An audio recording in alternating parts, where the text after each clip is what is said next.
Ego. unkundiye jewe sinza kurandira nari nasavye ijambo sinzi ko wari wabibonye. Nari Kumbure nabirabutswe duga kwijambo, duga kwijambo ntawe ukubita izo yasembereye.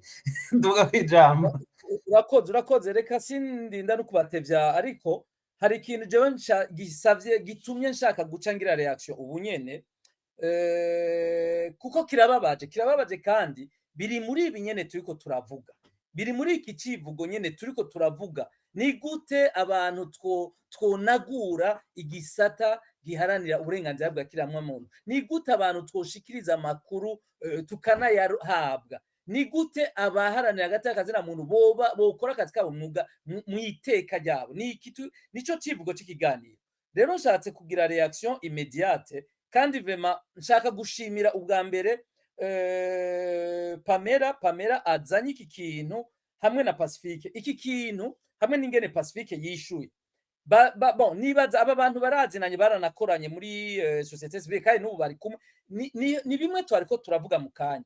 Dushaka yuko hari ibintu bihinduka kugira dushobore twese kuja ku kivi kimwe cyo guharanira ibi vyivugo turiko turavuga muri kino kiganiro. Nshatse kuvuga iki? Ibi bintu Pamela avuze je ngovye kubivuga ko kubera iki? Nukuri sinihaye manda y'abarundi benshi ariko ibi bintu Pamela yaje gushikiriza n'ivyo Pacifique yishuye bimaze imisi biri mu bintu vy'ubumara. Ubumara buriko burajuragiza abarundi, ubumara hagati y'abantu bahunze intwaro ya CNDD-FDD bariko baragwana kandi muri uko kugwana izo ntambara zabo bagashaka gushira ubumara bwabo canke ubumara nyene mu barundi bose.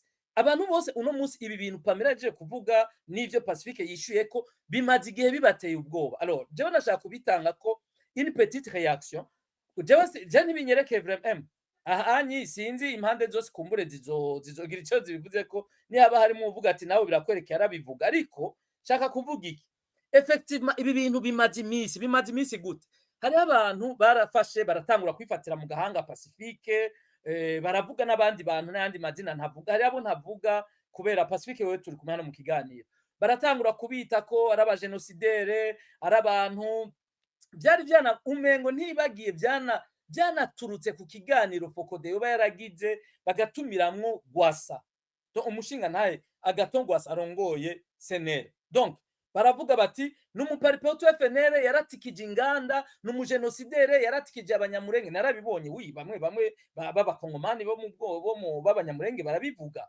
alors bagaca bafata Pacifique effectivement bati wowe wifatikanije nabo usangiye nabo ivyumviro ntushobora guha ijambo kujya je nashaka kusaba abantu bavyumva Pacifique uno munsi harimwo ba Pacifique babiri nyimba batabizi hariho Pacifique w'umurundi afise imiryango avamwo ashobora kuba afise nayo mako avamwo ibi bashaka kutugumizamo afise intara avamwo uwo ni Pacifique umwe mugo hariho Pacifique arongoye Fokode donc Pacifique wa personnalité morale arongoye ishirahamwe Fokode iyo ishirahamwe ni personnalité morale iryo shirahamwe rirafise ivyo ritegezwa gukora rirafise politique rirafise programme rikurikiza mu byo rero rikurikiza Pacifique bon sindiko ndamubwira ngaha mugo nshatse kuvuga abantu barakwiye kuvyumva bakabitandukanya alors nshatse kuvuga naho abantu batovyemera abo bantu barabayeho baravuga n'abandi bantu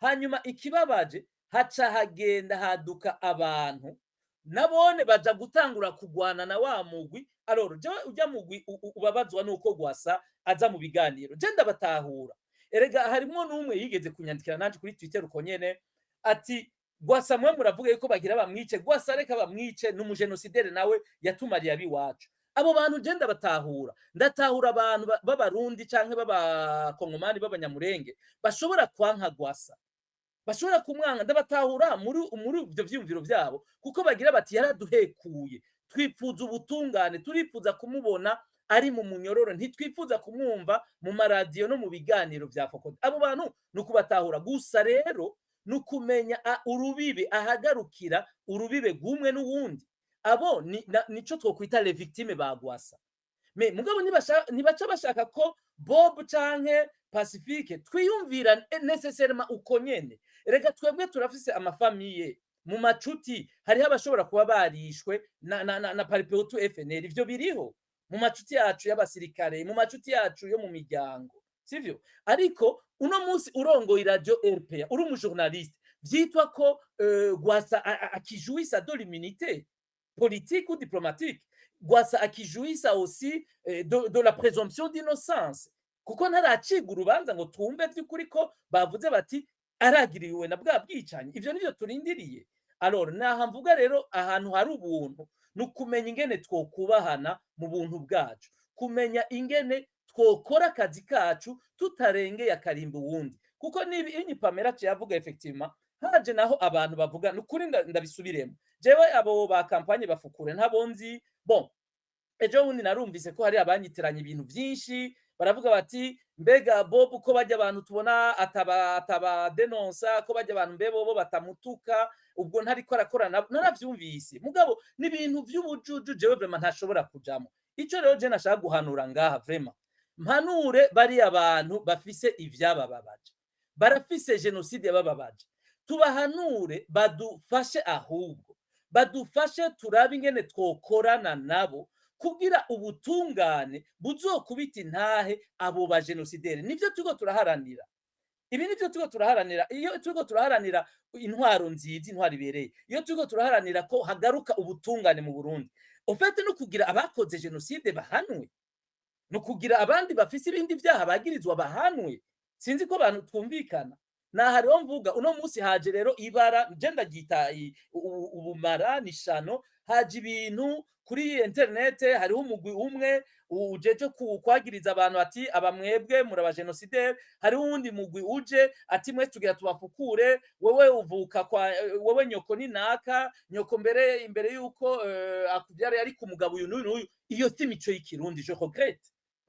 Jesi nibaza franchement yuko aho turiko turakorera ya mico y'ikirundi, kandi ntituriko turakorera ibi vyivugo turiko turavuga, ntituriko turanagwanya CNDD-FDD, kuko abo dushobora kuvuga ngo reka tubafukure ngo tubafukure turabe bari kumwe na CNDD-FDD, bobo nabone bashobora kuba bariko bavuga bati reka tubadenonse bajya bariko bafukira za genocide na CNDD-FDD yagirizwamo. Je ne sais pas si abantu mwumva ingene turiko turatumwanya mu bintu bitagira kamaro, ahubwo je nohanura abantu no munsi. Niyo ntererano Bonfils nashaka guherezako, ababona ko bashaka gutuka abantu nibigumye, basi nibigumye, tubanze dusezerere iriya ntwaro yakajyanisha miryango ya CNDD-FDD, hanyuma baze batukanire ku mugaragaro. Ico gihe hazoba hariho media mu madeba, habe de deba, abantu batungana gatoki, berekane umuntu anyereka ati we Bob Rugurika ngenda kwereka ingene washigikiye CNDD-FDD muri ibi nibi, sivyo? Babikora uko. Nayo guta umwanya kubera ubututsi, kuzana ubuntu,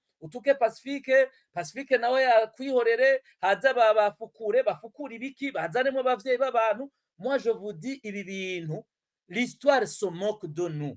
Turiko turata ubuntu, turiko turata novuga gute, turiko turata n'umwanya. Je nibaza rero ko bon, ndarangije, abantu nitwifokalize sur l'essentiel, canke basi uwo bizokwangira nakora ibikorwa vyiwe, kuko hariho n'abandi babikora umengo bariko bagwanira ivyubahiro. Abantu nibakore ibikorwa, nivyo bizovuga.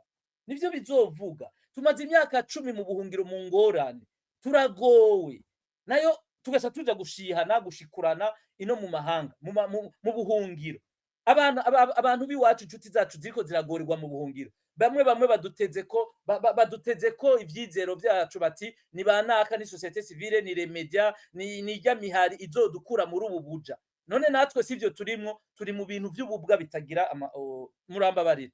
Reka ngeze ngaha Bonfils, no hanura abantu ko iya kampanye zihagarara, ntihasubira abantu baja gutukanira kuri internet, ntihasubira abantu baja ngo gufukurana, kuzanamwo abavyeyi n'abantu. Nukuri bijya bintu nta cubahiro bidutera. Merci.